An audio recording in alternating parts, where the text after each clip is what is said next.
Buenas noches. Buenas noches, doctora. Bueno, hoy vamos a avanzar a hepatitis viral y hepatitis por medicamentos. Entonces voy a empezar a compartir.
No encuentro dónde está.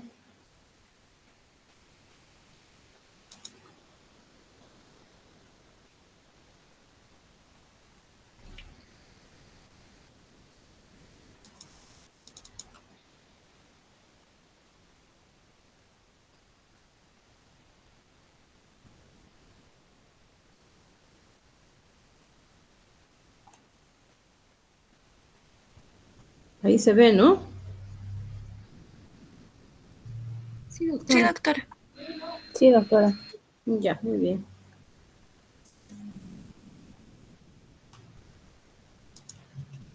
Bueno, entonces vamos a avanzar lo que es la hepatitis viral aguda.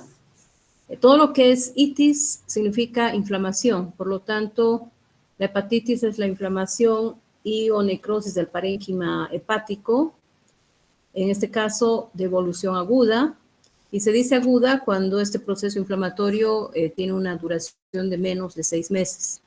Cuando hay alteración del perfil hepático, elevación de las transaminasas, proceso inflamatorio en hígado por más de 6 meses, se considera una hepatitis crónica. Y estas hepatitis virales agudas son producidas por virus hepatotropos, que son el A, B, C, D, E, y todavía no se conocen muy bien las características del virus G. Otros virus que no son hepatotropos, o sea, no están precisamente a nivel del hígado, sino producen una enfermedad sistémica que compromete el hígado. Entre estos tenemos virus como del Epstein-Barr, el citomegalovirus, el herpes simple, el herpes zóster. Entonces hay que tomar en cuenta que si un paciente tiene herpes zóster, podría tener también una hepatitis, ¿no? Bueno, hablando de los virus hepatotropos, tanto el A, C, D, E son de tipo ARN. En cambio, el B, el ácido nucleico que tiene, es de tipo ADN. Y las familias son diferentes para cada uno de ellos. El A es un picornavirus, el B es un hepatnavirus, el C flavivirus, el D es satélite, y para tener una hepatitis por D necesariamente tiene que haber infección por virus B, ¿no? Puede haber una coinfección con el virus B o puede haber una sobreinfección sobre una hepatitis B. Y el virus E es un calicivirus. La transmisión va a ser en el A fecal oral, o sea, es de tipo infeccioso, por aguas contaminadas, por alimentos contaminados con el virus A, y que se contaminan a través de la vía fecal oral. El virus B, la transmisión es principalmente parenteral, puede ser sexual y puede ser vertical. Esto es de la madre al producto, al niño, durante el parto. La C es de tipo parenteral, D parenteral, y la E es fecal oral, también por aguas contaminadas. El virus A produce una infección aguda, no va a cronicidad. Igualmente el E no va a cronicidad. Y se diagnostican todas estas hepatitis solicitando serologías específicas para el virus A, B, C, D, E. Si en la serología para hepatitis A tenemos anticuerpo contra el virus A de tipo IgM, se considera que está con una infección aguda.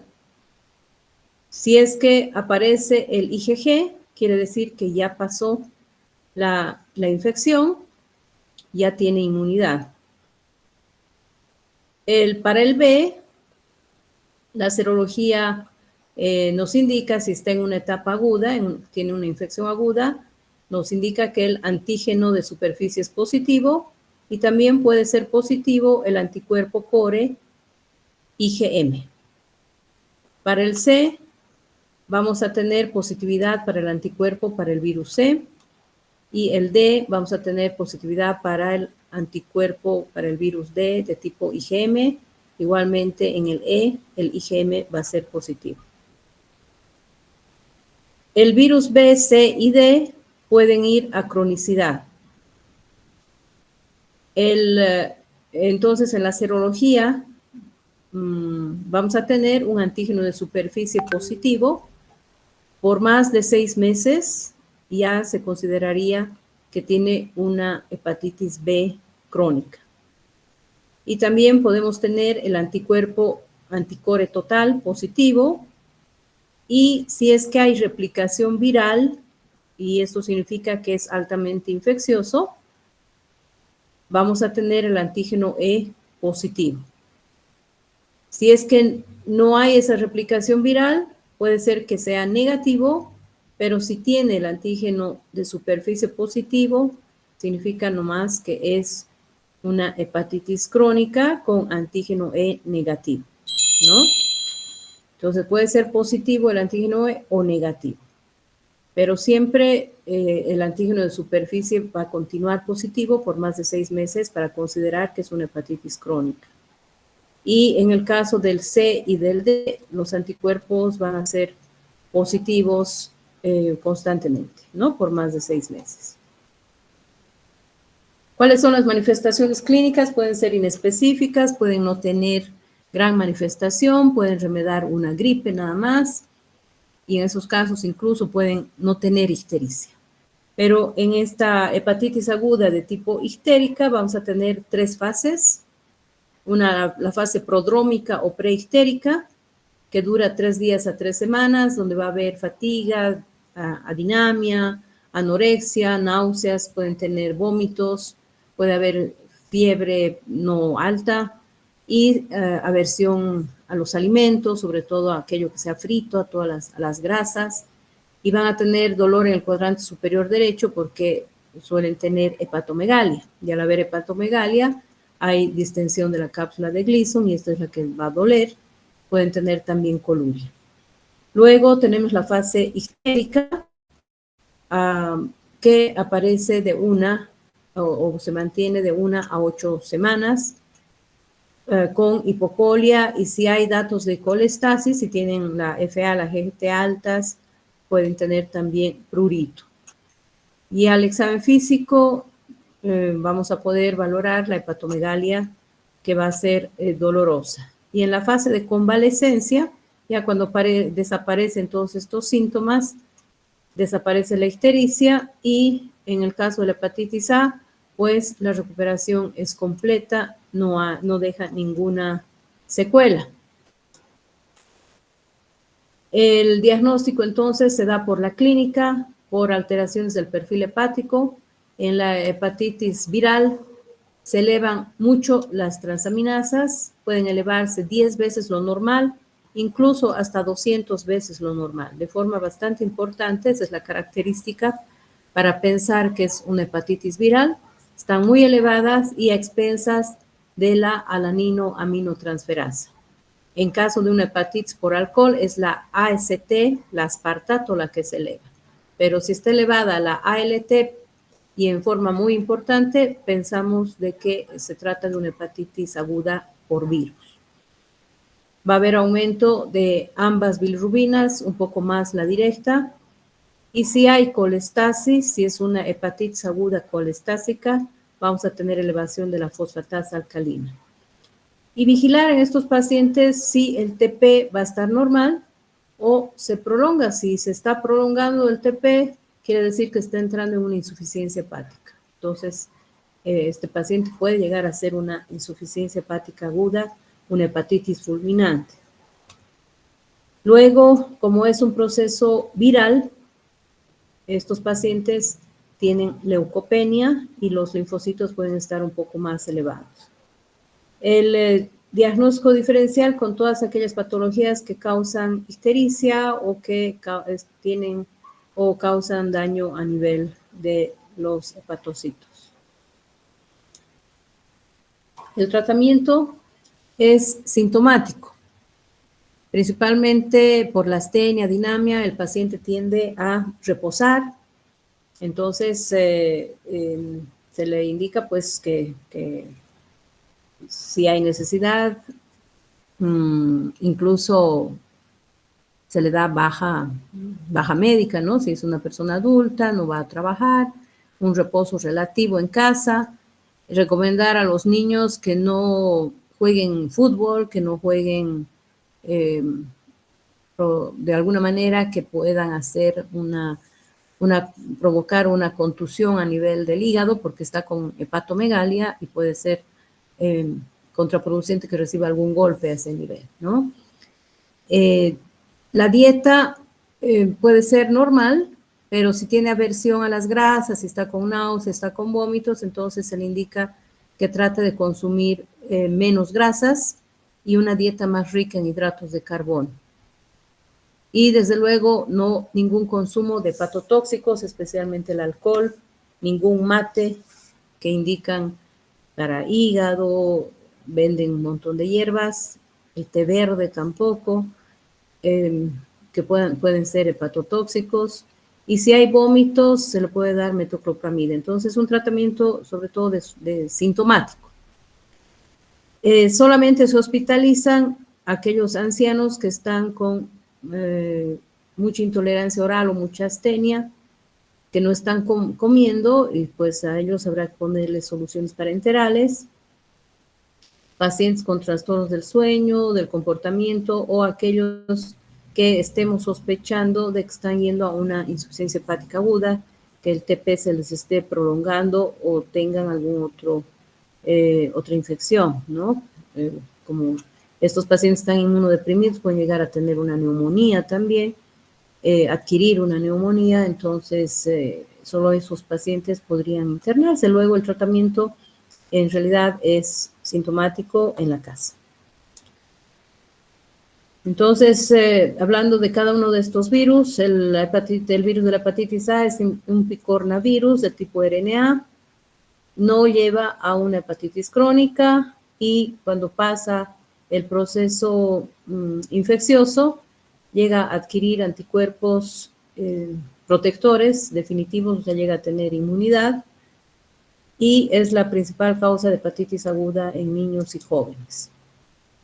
El periodo de incubación 15 a 30 días y lleva a una hepatitis fulminante en menos del 1%.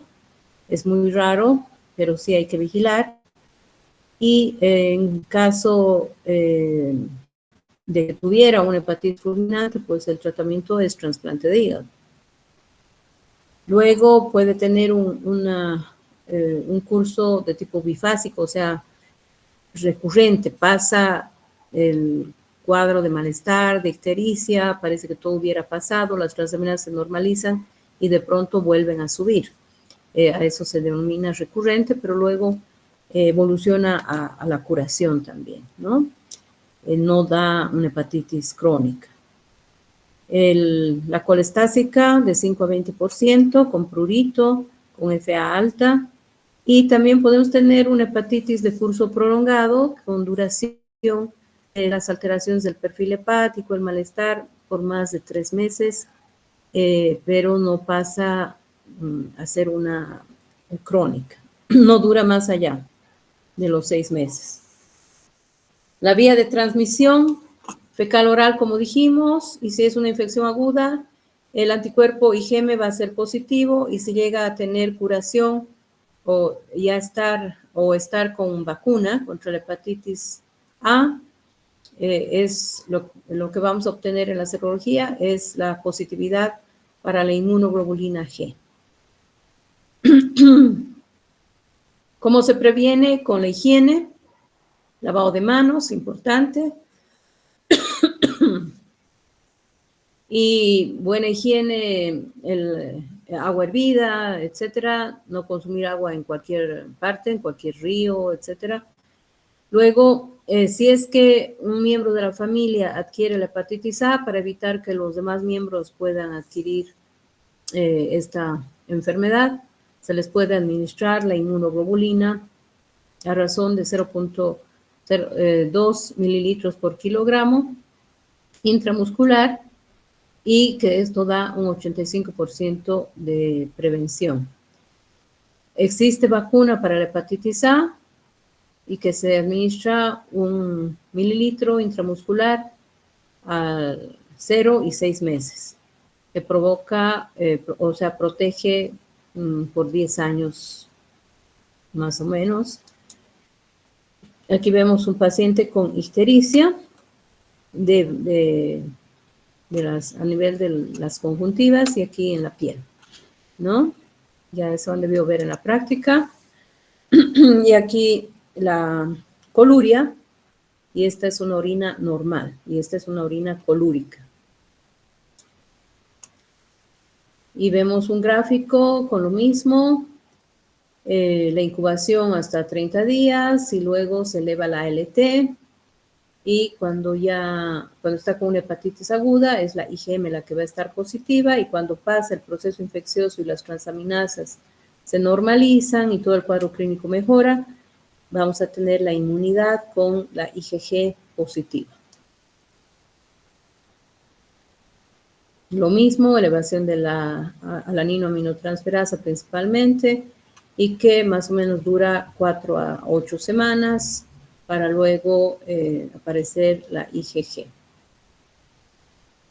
Con respecto a la hepatitis B, es un problema de salud mundial que lleva a la cronicidad, y luego de una hepatitis crónica por virus B va a evolucionar a una cirrosis, y lastimosamente en ese hígado con cirrosis puede aparecer hepatocarcinoma.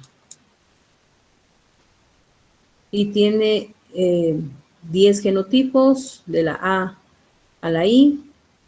El tipo de genoma es el DNA, como dijimos, tiene el antígeno de superficie, el antígeno core y el antígeno E. El mecanismo de transmisión es parenteral, puede ser por transfusiones sanguíneas, aunque actualmente ya eso es mucho menos probable, porque se hacen estudios previos a cualquier elemento sanguíneo que se vaya a transfundir.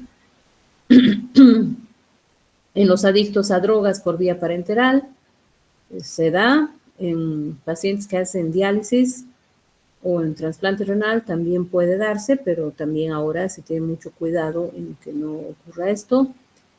Los que trabajamos en hospital, todo el sector de salud puede también adquirir esta enfermedad, por eso es que todos tenemos que estar vacunados contra la hepatitis B.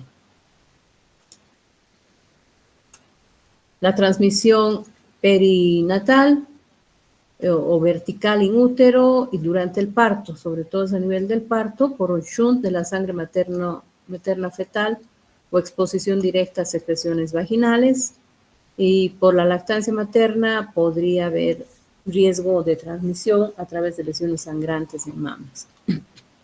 La transmisión sexual y la transmisión intrafamiliar, esto, para evitar esto, pues no, si hay alguna persona con hepatitis B, no se tiene que utilizar sus elementos, sobre todo de higiene personal, que pudieran contener sangre. Aquí tenemos una imagen de la prevalencia de la hepatitis B Crónica es más frecuente en África, en Asia, y es bastante baja en Argentina, en la parte sur de Sudamérica y también Estados Unidos, México. Incubación de 30 a 180 días y la sintomatología es la misma que en cualquier hepatitis, con astenia, mialgias, náuseas, vómitos, hiporexia, cefalea, puede haber febrícula y dolor en hipocondrio derecho. Y luego aparece la ictericia, la coluria colia, y va a tener hepatomegalia dolorosa, y luego, pues, conforme va pasando el tiempo, desaparecen todos esos síntomas, si es que va a la curación. Y la forma de hacer el diagnóstico es por serología para hepatitis B, donde tenemos que interpretar varios índices. Tenemos el antígeno de superficie, que en caso de ser positivo significa que hay una hepatitis aguda, y si se mantiene por más de 6 meses, se considera como una hepatitis crónica. Luego tenemos los anticuerpos contra el antígeno de superficie, que ya nos indican inmunidad, y el antígeno de superficie tendría que ser negativo. Cuando desaparece el antígeno de superficie, aparece el anticuerpo contra el antígeno de superficie. Luego el antígeno core, si es IgM, este se presenta en etapa aguda, se desarrolla en infección aguda. Y el antígeno E puede ser positivo e indica replicación viral, como les dije. Si es positivo, quiere decir que es altamente contagioso. Y cuando se negativiza, puede aparecer el antígeno E. Ya aparece el antígeno E, ¿no es cierto? Entonces, este anticuerpo contra el antígeno E se correlaciona con disminución de la replicación viral y de la infectividad. Y si aparece el anticuerpo contra el antígeno E, quiere decir que ya se está encaminando a la curación. Y lo que esperamos para que esté curado el paciente es que aparezca el anticuerpo contra el antígeno de superficie. Esta es otra diapositiva donde pueden entender un poco mejor. En etapa aguda, hepatitis aguda, antígeno de superficie positivo. Y si tiene cronicidad, pues se va a mantener positivo el antígeno de superficie. Y si es que ya pasa la infección, aparece el anticuerpo y el antígeno de superficie se va a negativizar, ¿no? Y también cuando está vacunado el paciente contra el virus de la hepatitis B, es el anticuerpo contra el antígeno de superficie que va a ser positivo. En etapa aguda puede aparecer anticore IgM positivo, y ya cuando se resuelve la hepatitis, aparece el anticuerpo contra el core IgG positivo. El antígeno E en etapa aguda puede ser positivo, y cuando ya en etapa crónica también puede persistir, y eso significa que hay replicación viral. Pero si se negativiza y aparece el anticuerpo contra el antígeno E, pues ya significa que ya no es infectante, que ya no hay replicación viral y que puede estar yendo a la curación. El DNA en etapa aguda va a estar positivo, y en etapa crónica también va a estar positivo, y este DNA se hace determinación, se solicita una carga viral en un laboratorio y nos determina cuál es la carga viral, nos determina el nivel de este DNA para hacer tratamiento, ¿no? Las transaminasas van a estar alteradas en etapa aguda, en etapa crónica también, y cuando ya se resuelve el problema, pues se van a normalizar. Esta es una imagen similar con elevación del ALT en etapa aguda, antígeno de superficie positivo, puede haber antígeno E positivo y el DNA también va a ser positivo. Y conforme va pasando la infección pueden aparecer los anticuerpos y los antígenos se hacen negativos, ¿no? Pueden aparecer, primero aparece el anticuerpo contra el antígeno E y luego contra el antígeno de superficie. Y el anticore total también puede aparecer positivo, pero a expensas del IgG. Igualmente es la misma imagen. Entonces, cuando se tiene una hepatitis aguda por virus B, esta puede resolverse espontáneamente en un 94%. Puede pasar, ¿no? En un 94%. Puede haber una hepatitis fulminante por hepatitis B, por el virus B en un 1%, y va a evolucionar a cronicidad en un 5%. Pero esto es lo que no se quiere, ¿no? Porque ya cuando va a cronicidad puede ir a una cirrosis y luego a un hepatocarcinoma. Entonces, un 5% pueden ir a cronicidad y en caso de una infección perinatal, esta cronicidad es mayor.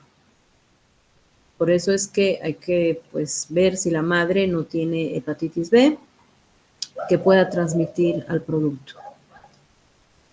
El producto puede tener ya una hepatitis crónica en un 90%. Evoluciona a cirrosis hasta en un 20% de casos y a hepatocarcinoma en 6 a 15%.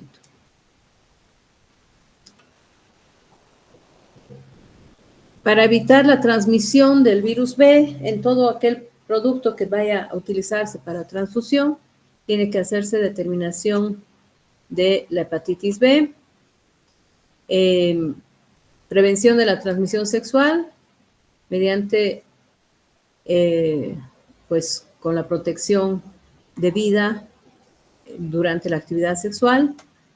Luego, las precauciones universales, las medidas de bioseguridad, si los cirujanos tienen que operar a un paciente que tenga una hepatitis B, tienen que utilizar doble guante y todas las medidas de bioseguridad necesarias y pues tratar de no picarse o de no hacerse algún daño durante la cirugía. La inmunoprofilaxis pasiva, la vacunación, importante en todo personal de salud. La inmunización pasiva, cuando se tiene algún accidente durante algún procedimiento a un paciente con hepatitis B y uno sospecha que podría haberse contaminado, entonces se puede utilizar esta inmunización pasiva con globulina hiperinmune específica con anticuerpos del virus B y se da una dosis de 3 ml a los adultos, 1 a 2 ml en los neonatos, en aquellos niños que nacen de madres que tienen hepatitis B. Inmediatamente que nacen se le puede administrar esta globulina hiperinmune y evitar evitar esa transmisión, ¿no? Luego la inmunización activa con vacuna para hepatitis, para el virus B, 3 dosis intramuscular inicial al mes y a los 6 meses. Y la protección, 10 años o más, entonces cada 10 años es mejor hacerse nuevamente vacunar.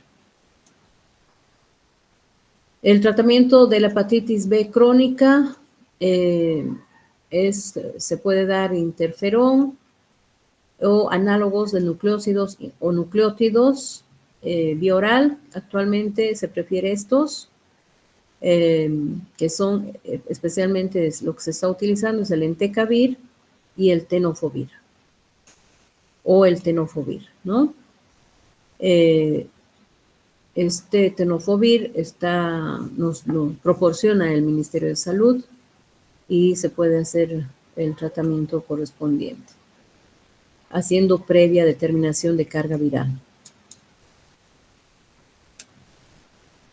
Entonces, estos medicamentos nuevos tienen un efecto antiviral potente, buena tolerancia, tiene administración oral, se da de forma indefinida. Existe la posibilidad de que hagan resistencia, pero se ve que hay buena respuesta con el tenofovir, especialmente, y seguridad a largo plazo todavía no es muy bien conocida. Con respecto a la hepatitis C, este virus es un flavivirus de tipo RNA. El periodo de incubación es de 15 a 160 días y tiene se han descrito 7 genotipos del 1 al 7 y gran cantidad de subtipos que se describen con letras minúsculas. El más prevalente, el genotipo 1, en Europa el 1B y en Estados Unidos el 1A. Y se ha visto de que este genotipo 1 se lo ha estudiado bastante y actualmente pues hay tratamiento erradicador de la hepatitis C. El riesgo de contagio es por transfusión de sangre, que actualmente, pues, como les digo, es menos probable porque se hace determinaciones previo a utilizar estos elementos para transfusión. No tendría que haber una transmisión de ningún tipo de virus porque se tiene que hacer un estudio previo. Antes, pues, no se hacía, directamente se hacía la transfusión y por eso es que llegaba a adquirir el paciente virus B o virus C. Luego, la inyección de drogas, en diálisis, por probabilidad, en el sector salud, en relaciones sexuales con múltiples compañeros, compartir elementos de uso personal que estén contaminados con sangre. En madres infectadas con hepatitis C existe también la posibilidad, con tatuajes, acupuntura, también. Entonces hay que tener mucho cuidado con esto, ¿no? La prevalencia de la infección con hepatitis C es aproximadamente de 4 millones de personas en los Estados Unidos y se calcula que hay 160 millones de personas con infección crónica en el mundo y la infección es clínicamente silente en aproximadamente el 90% de casos, o sea, el paciente vive normal y puede no tener alteración de las transaminasas y nada más sentir un malestar, un decaimiento, ciertas tenias, cierta dinamia, y cuando se hace un examen general sale con que tiene una hepatitis C. Más del 70% de aquellos pacientes que han hecho una hepatitis aguda por virus C evolucionan a hepatitis crónica, entonces mucho más el porcentaje de personas que van a una hepatitis crónica que con el virus B. Con el virus B van en un 5% a la cronicidad, en cambio con el virus C pueden ir a cronicidad en un 70%. Y de estos, un 50% evolucionan a cirrosis. Y ya estando en etapa de cirrosis, o incluso se ha visto algunos casos que estando en una hepatitis crónica directamente puede aparecer el hepatocarcinoma. Fue la primera causa de trasplante de hígado en los Estados Unidos. Actualmente, pues ya no hay mucho de esto porque existe tratamiento, existen medicamentos con los cuales se está controlando la hepatitis C, se está curando y no llegan a tener, incluso no llegan a tener cirrosis. Los síntomas: ictericia, dolor abdominal, en hipocondrio derecho, fatiga, pérdida de apetito, lo mismo que en cualquier otra hepatitis en etapa aguda. Y en la serología ya dijimos que el anticuerpo contra el virus C va a ser positivo. Este va a aparecer 2 a 17 semanas después de adquirir la infección aguda y la persistencia por más de 6 meses indica infección crónica. Y para hacer una determinación más exacta se puede pedir un PCR para hepatitis C que va a determinar el RNA del virus C, saldrá positivo, con eso se confirma que ese paciente tiene una hepatitis C. Las transaminasas pueden estar elevadas o incluso pueden estar normales, como les dije, ¿no? y se puede hacer también diagnóstico de las hepatitis crónicas por virus B o C mediante biopsia hepática. Se puede pedir elastografías para ver si hay fibrosis en aquellos pacientes que tienen hepatitis crónica, o hacer estudios mediante fibrotest.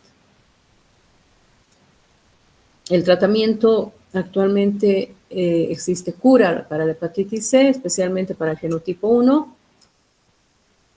Se puede utilizar interferón pegilado más ribavirina, que eso es lo que se utilizaba hasta el 2013.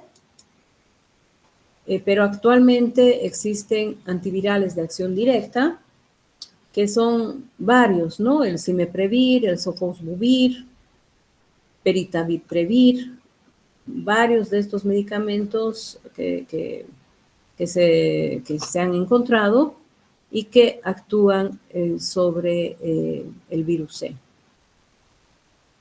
En nuestro medio también tenemos ya medicación para el virus C, pero en nuestro medio, infelizmente, no hay gran cantidad de pacientes. Hay muy pocos pacientes con virus C, más hay pacientes con virus B. Entonces, aquí tienen varios de estos medicamentos que se están utilizando actualmente y se combinan entre ellos, ¿no? Para conseguir una mayor eficacia. El sofosbuvir se administra en combinación con otros fármacos. Se puede utilizar el Vasbir más Grazoprevir en un solo comprimido para los genotipos 1 y 4 de la hepatitis C.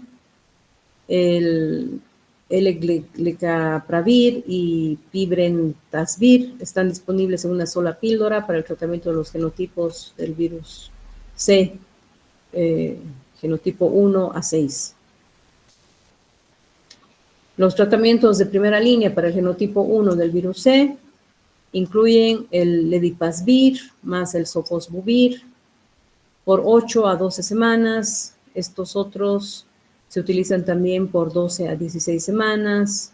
Más o menos ese es el tiempo de tratamiento que se les da por 12 semanas, haciendo determinación de carga viral previa y luego haciendo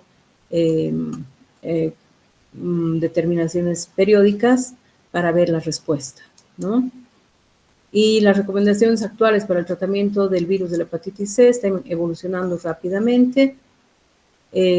Todo esto pueden encontrar en las guías de la Asociación Americana de Enfermedades Hepáticas y también en los sitios de la Asociación de Enfermedades Hepáticas Americana, en la europea también, en ITSA, que es la Sociedad Americana de Enfermedades Infecciosas, donde constantemente están indicando qué nuevos medicamentos o cuáles son los mejores a utilizar. Lo que se quiere con este tratamiento es que haya una respuesta virológica sostenida, se llama, ¿no? Una respuesta virológica sostenida a los después de 12 a 24 semanas de interrumpir el tratamiento, haciendo la determinación de ARN del virus C. Y luego de que se mantiene esta respuesta virológica sostenida, ya no hay determinación, o sea, ya no existe este ARN, no se lo ubica, no se lo encuentra. Después del tratamiento, se hace una monitorización anual para verificar de que se está manteniendo ya negativo el problema, de que ya ese paciente ya no tiene el virus C. Bueno, con respecto a la hepatitis D, es también de tipo, o sea, como les digo, es un virus incompleto, se dice, porque requiere necesariamente el virus de la hepatitis B. Entonces, puede haber una coinfección con el virus B o puede haber una sobreinfección con el virus B. La prevalencia global es del 5% y el periodo de incubación es de 30 a 140 días y la forma de transmisión es de tipo parenteral. Es un agente viral defectuoso que ocasiona síntomas solo en asociación con infección por hepatitis B, lo que incrementa la gravedad. O sea, hay más probabilidad de que estos pacientes que tienen infección por virus B y además adquieren el virus D, lleguen a tener una falla hepática aguda. Y aquí tenemos un paciente que tiene antígeno de superficie para hepatitis B, adquiere el virus D con elevación, con alteración de las transaminasas y positividad para el anticuerpo para la hepatitis D. Los factores de riesgo: estar infectado por hepatitis B con anterioridad, ser portador de hepatitis B, recibir muchas transfusiones de sangre o abuso de drogas por vía intravenosa. El diagnóstico: la positividad para el virus B de tipo IgM, y si es que aparece el IgG, quiere decir que ya pasó el problema. En casos serios, graves, se puede hacer una biopsia hepática y se va a ver las transaminasas elevadas. La infección por virus E, que es un virus de tipo ARN, calicivirus. La transmisión es por vía fecal oral a través de alimentos y bebidas contaminadas, especialmente aguas sucias. Más frecuente en África, Asia, Medio Oriente, China, 8 genotipos. La transmisión del genotipo 3 y 4 por comer carne cruda de cerdo o jabalí. Y la mortalidad de infección aguda es de 0,5 a 4%. Se ha visto que existen epidemias en estos lugares, África, India, en tiempos de lluvia por contaminación de las aguas de consumo. Y el periodo de incubación es de 15 a 60 días, con un promedio de 40 días. Más frecuente en adultos y tiene alta mortalidad si es que se presenta en embarazadas en un 25%. La clínica es la misma que cualquier otra hepatitis aguda. No va a una hepatitis crónica y el tratamiento va a ser sintomático y la serología va a ser positiva para el anticuerpo para el virus E de tipo IgM si está en etapa aguda, y cuando ya pasa el problema aparece la inmunoglobulina G. Muy bien. ¿Tienen alguna pregunta?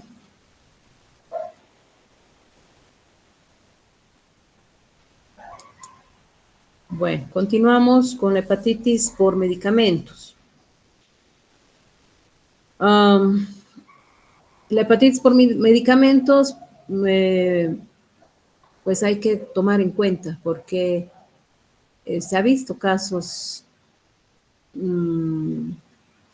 más o menos frecuentes por el uso de medicamentos, sobre todo en pacientes que consumen muchos medicamentos o multimedicados o consumen medicamentos de forma crónica, y también por intento suicida, ¿no? Por paracetamol sobre todo.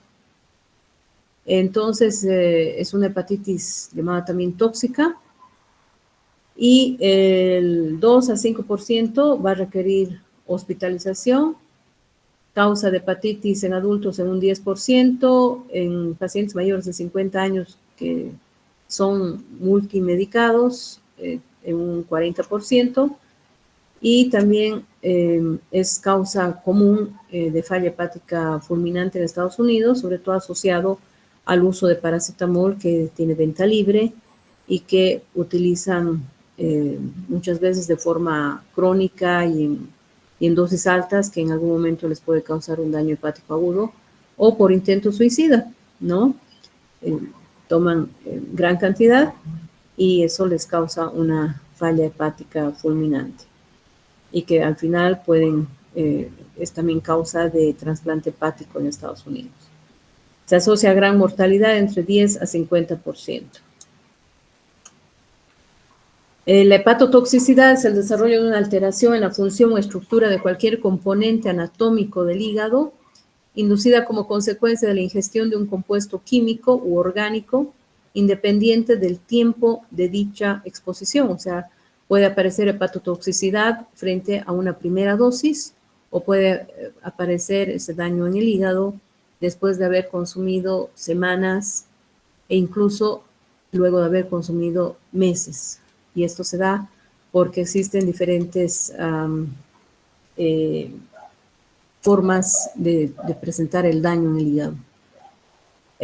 Puede desarrollarse a los pocos días cuando se expone a una hepatotoxina conocida, cuando hay una citotoxicidad directa al hígado. Y esto, por ejemplo, con el uso del alotano o con la ingesta de paracetamol de forma importante.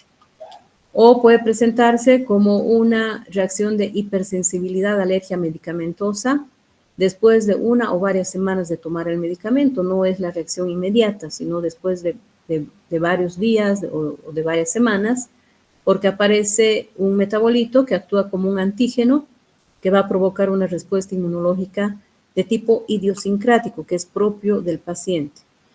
O puede presentarse después de semanas o meses de consumir un fármaco, y esto también se da por una alteración, metabólica que produce una lesión por idiosincrasia metabólica. Un metabolismo aberrante de este medicamento que llega a provocar una lesión hepática. Cualquier fármaco que ingiramos, que tomemos, va a ser metabolizado en el hígado por medio de dos fases. En la primera fase interviene el citocromo P450, transformando este fármaco en un metabolito activo que luego va a tener que va a metabolizarse en una segunda fase a través del glucurónido transferasa, el sulfato transferasa, se va a unir a estas sustancias, al glucurónido, sulfato, al glutatión, para poder ser hidrolizado y poder ser eliminado a través de la orina o la bilis. Y si no, si hay alguna alteración que interviene o que evita que se produzca esta segunda fase para ser eliminado a través de la orina, entonces se queda este metabolito activo en el hígado y produce el daño hepático. Y aquí tenemos que puede haber una lesión citotóxica, donde puede provocarse una necrosis a nivel del hígado, que puede ser difusa o masiva, o puede provocar el medicamento una esteatosis micro o macrovesicular. Y entre estos citotóxicos directos tenemos el alotano, la isoniazida, que está dentro del tratamiento para la tuberculosis. Por eso es que si se inicia un tratamiento antituberculoso, tenemos que hacer previo al tratamiento un perfil hepático y luego hacer seguimiento del perfil hepático, y si en algún momento se ve de que hay una citotoxicidad por el INH, se suspende el tratamiento, ¿no? Por ingesta directa de paracetamol o en forma importante, el valproato también puede producir este daño. Puede haber un daño colestático por la eritromicina, o puede haber un daño mixto por la fenitoína, las sulfamidas, la azatioprina, el metotrexato, pero esto es de tipo idiosincrático, no significa que todos los pacientes que reciban estos medicamentos van a tener daño en el hígado. Es propio de cada persona, pero hay que monitorizar el perfil hepático para, si es que aparece alguna alteración en el perfil hepático, se suspende estos medicamentos y se da otros. El uso crónico de metildopa, de nitrofurantoína, por ejemplo, en pacientes que están utilizando sondas Foley a permanencia, porque tienen tal vez una vejiga neurogénica por diabetes, pueden llegar a utilizar sondas Foley a permanencia, y les dan nitrofurantoína para evitar infecciones. También ellos hay que monitorizar el perfil hepático, porque pueden llegar a tener por este medicamento una hepatitis crónica. Los que utilizan fenitoína, propiltiuracilo, la isoniazida, metotrexate, sulfonamidas, Podemos tener una enfermedad, o sea, esteatosis hepática por el uso de amiodarona de forma crónica, colestasis crónica por la carbamazepina, mitriptilina, procesos granulomatosos por la metildopa, quinidina, sulfas, alteración a nivel de las suprahepáticas por el uso de anticonceptivos orales. También podemos tener esclerosis hepatoportal sin cirrosis por el uso, por ejemplo, de cloruro de vinilo, arsénico, arsenicales inorgánicos, la vitamina A. Enfermedad venoclusiva, que también causa hipertensión portal, por la 6-tioguaninina o los té de hierbas. Entonces hay que tener cuidado con el té verde, por ejemplo, también puede causar daño hepático. Y los anticonceptivos orales o esteroides anabólicos pueden causar adenomas en el hígado o incluso hepatocarcinoma. Entonces, para hacer el diagnóstico, tenemos que hacer una anamnesis exhaustiva, verificar qué exposición ha tenido a medicamentos, pedir pruebas de función hepática, si hay necesidad de biopsia, va a mejorar este paciente al suspender el medicamento. Y tenemos un sitio en internet que se llama LiverTox, donde podemos ingresar y poner el medicamento que pensamos que ha causado la lesión. O si el paciente toma ciertos medicamentos y no sabemos ese medicamento si causa un daño en el hígado, entramos, ponemos el medicamento y ahí nos informan si realmente es hepatotóxico o no y qué tipo de hepatotoxicidad produce. Entonces el LiverTox es bastante útil. El tratamiento, suspender el fármaco, tratamiento de sostén de la hepatitis aguda. Se le puede dar silimarina, complejo B, y el único medicamento específico para evitar el daño es cuando hay hepatotoxicidad por acetaminofén, que es la N-acetilcisteína. Y en caso de adenomas hepáticos puede llegar a realizarse una resección quirúrgica. En caso de una intoxicación por acetaminofén, que es una causa común, como les dije, de insuficiencia hepática aguda en Estados Unidos, en Inglaterra, porque está a la mano y toman de forma suicida. Tenemos que el acetaminofén igualmente se metaboliza a nivel del hígado en esa fase primera y en una fase segunda. Entonces, el acetaminofén se va a metabolizar por el citocromo P450 inicialmente y se va a producir este elemento que es la N-acetilimidoquinona. Gran cantidad de este acetaminofén, un 95%, se va a eliminar por orina, pero el resto va a metabolizarse a través de la unión con el glutatión.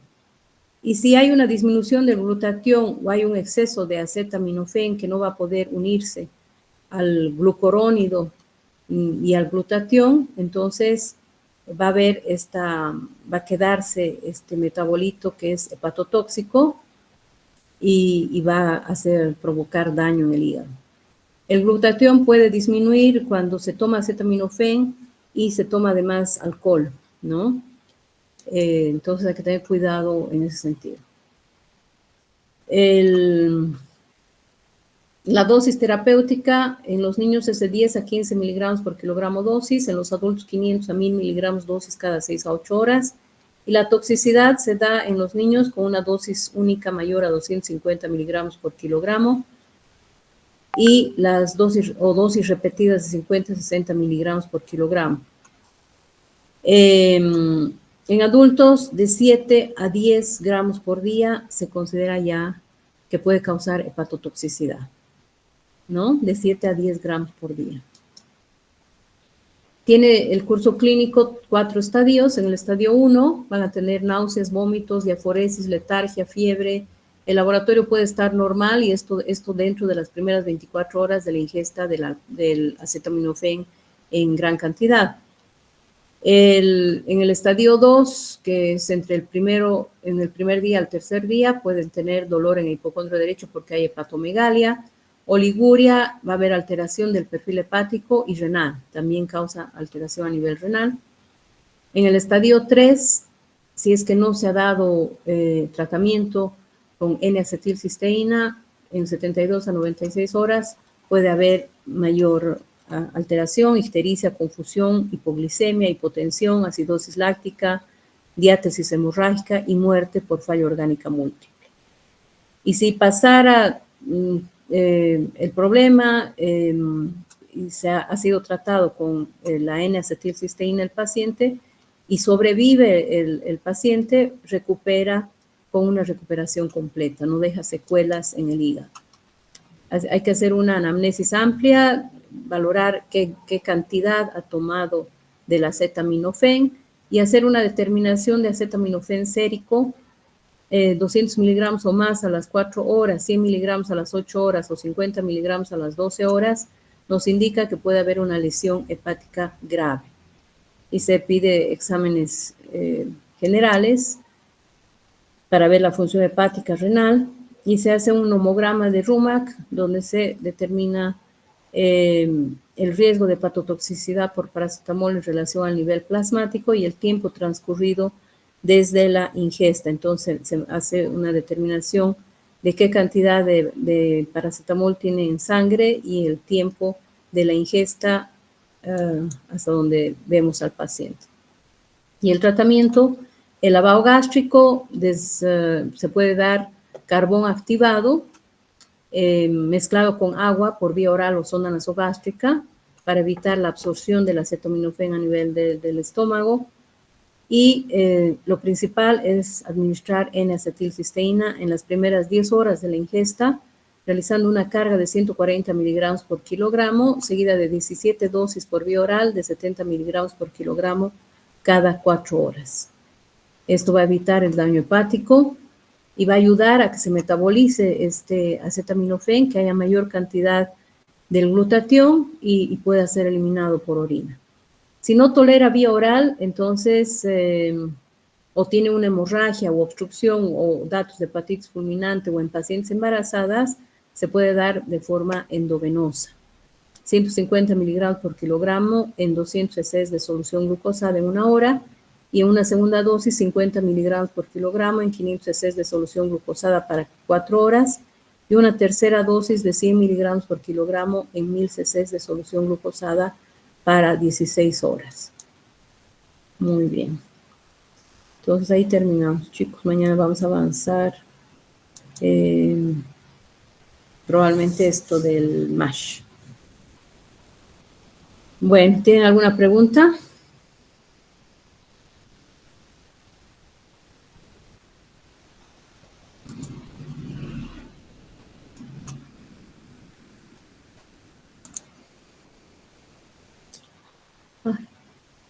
¿Estamos, chicos? Sí, doctora. Ah, ya. Muy bien. Entonces, me han escuchado todo, ¿no? Sí, doctora. Sí, doctora. Muy bien. Sí, doctora. Si no hay preguntas, entonces aquí terminamos la clase y mañana continuamos. Que les vaya bien. Hasta mañana, doctora. Hasta luego, doctora. Gracias. Gracias. Chao.